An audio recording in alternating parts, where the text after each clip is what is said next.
Dito daw kayo pumunta pag gusto nyo magbuo ng pamilya or habang bata pa yung mga anak nyo. Kasi bukod sa family friendly, very kids friendly, lalo na dito sa Calgary, bawat community may malapit na playground. Libre lang dito at all ages pwede rin maglaro. At saka well-maintained siya guys, walang kinakalawang na duyan na hahampas sa'yo at pag nagpadulas ka, hindi masasabit yung pit mo. Lupa lang yan kung walang snow pero inayaan ko siya humiga para ma-enjoy niya. Sa ngayon, wala masyadong naglalaro mga bata dahil winter. Ini-schedule lang talaga namin kung kailan kami lalabas para makapaglaro sila. Pero siguro pagdating ng summer, baka araw-araw nandito si Duchess. Actually, lumabas kami para ma-explore yung place at para maging familiar kami sa mga daan. At saka bala kasi namin bumili ng tinapay. Pero yung tinapay namin, bakit naging 5 plastic na?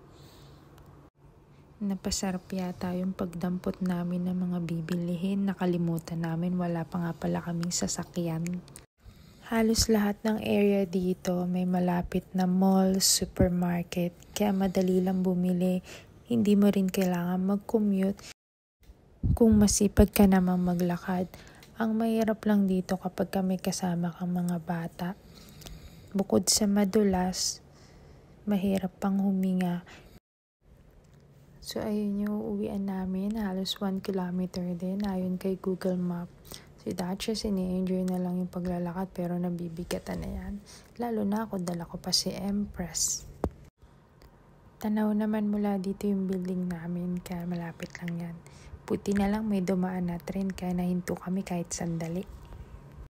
Minumuryot na yung karga ko. Ayun na daw yung building, tanaw na. Konti na lang yan, lapit na. Mga 150 steps na lang siguro yan. Hula ko lang yun, pampalubag lang ng loob. So eto na nga, nakarating din kami bago patuluyan dumilim sa daan. Saka nga pala mga establishment dito, walang security card. So walang magbubukas sa'yo kung wala kang sariling susi. Pero safe naman, kapag may emergency, tawag ka lang sa 911. Dito ang lobby, waiting area, and pahingahan ng mga napasabak sa mahabang paglalakad. Umakyat na tayo para matapos na tong video ko. So ito pala yung mga pinamili namin. Smaller amount lang siya pero wholesale na yan. Maramihan na siya. Huwag ka lang magko-convert sa peso ha kasi masasaktan ka lang.